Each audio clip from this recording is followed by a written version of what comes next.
I'll refer to this Baltany D12 automatic that I'll be reviewing today as the Baller. Baltany, a Chinese watch company, is complicit in a massive campaign to buy off YouTube watch reviewers with free watches.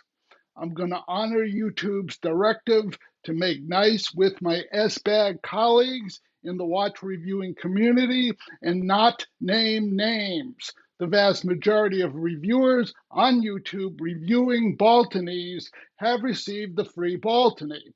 Some of these bribed reviewers have so little respect for your intelligence that they'll tell you that their free watch has no effect on their review. The Baller is an homage to this type of World War II British military watch. I bought my Baller from the Octopus Kraken store on AliExpress with my own money. Currently, the Hondeller store on AliExpress sells the Baller for the lowest price I can find of $162. The Baller came in a nice nylon zippered pouch. I really like these type of watch cases. In the pouch was an instruction booklet that you won't need, a filled out warranty card, a dust cloth, and a really nice spring bar removal tool. For a sub $200 watch, I think the leather strap is pretty decent. It's not too stiff and not too thick. There's no logo on the buckle. I give the strap an A. The case has a light sandblasted finish, which softly reflects light. There are a few minor areas of splotchiness in the finish that my camera can't capture. All in all, the finish is a big contributing factor to what makes the Baller such a sexy watch. I give the finish an A minus. I'm knocking off a point for the pointy inside edges of the lugs. These pointy edges aren't sharp enough to draw blood, but they're sharper than they should be. You won't feel the pointy edges when wearing the watch. I'm knocking off an additional point for the lack of drill lug holes. I really like that the case has modern arching lugs, which saddle the watch to the wrist. The case back is sterile. With the supplied strap, the Baller fits wrists up to 7 7/8 inches. The Baller supports 18 millimeter straps. The Baller's case is pretty thin at 12 millimeters. This is pretty good, especially considering how bulbous the crystal is.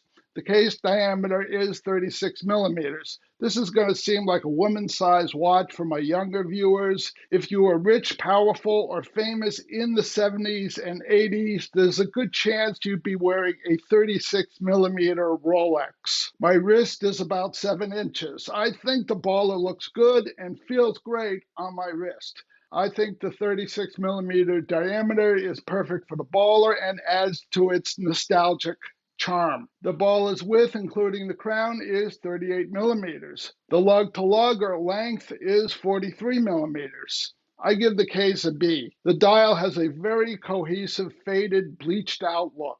The textured dial background looks like faded sandpaper. The numbers on the dial have the appearance of embossed text of a business card that has become weathered with age. Even the logo, lightly etched in a tiny font, looks as if it has been bleached by the sun. I'm normally going to have a wig out if I see shiny metallic hands on a military watch, but I don't consider the Baller a real military watch as it's so heavily stylized. Notice how portions of the hands lose their blackness and become reflective when I pass an overhead light over the dial. I'm not sure if brushed hands would have improved the Baller, but the juxtaposition of the polished hands against a faux bleached dial certainly works aesthetically, and their reflectivity makes the Baller easier to read in bright light. I like the recessed subdial. The white second hand is fine under normal lighting conditions, but is difficult to read in bright light. I'm going to deduct a point for this. The Baller's very domed sapphire crystal is sexy as hell. The crystal, more than anything else, gives the Baller its character. The extreme curvature of the edge of the crystal creates virtually no distortion of the dial. According to Baltany, the crystal has anti-reflective coating. I don't detect any tint. The crystal's anti-glare performance is exceptional. I'm aiming the dial directly at the sun. I give the crystal a very easy A. The Baller would have earned an overall grade of A if not for its movement. The baller uses a Seagull ST1701 movement, which Seagull, a well-established Chinese watch company, doesn't appear to sell anymore, at least not to the public. When I tested the baller's movement, it wasn't very accurate. It ran 40 seconds slow a day in the horizontal position and 40 seconds slow a day in the vertical position. I wanted to ascertain whether the movement was at least running within specification, but was unable to find information about the movement's accuracy. Mechanical movements that support a small 6 o'clock position second-hand sundial are a dying species. The Japanese stopped making these movements as well. Another issue with the baller's movement is that the second hand doesn't stop when setting the time. So this means that you can be up to 30 seconds off when you set the baller's time. I'm giving the baller's movement a D.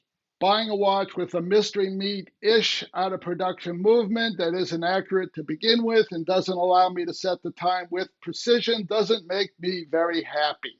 The baller's crown has no logo. The crown is very grippable. It's screwed down and has nice crown pop. You should be able to swim with the baller. According to Baltany specs, the watch has 100 meters of water resistance. The crown punches way above its weight in ease of operation.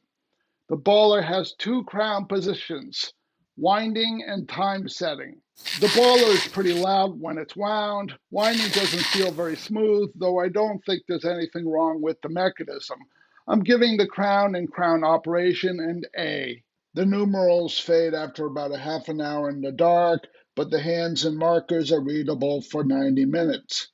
I think this is pretty good for vintage style Lume at this price point. I give the baller's Lume a pass.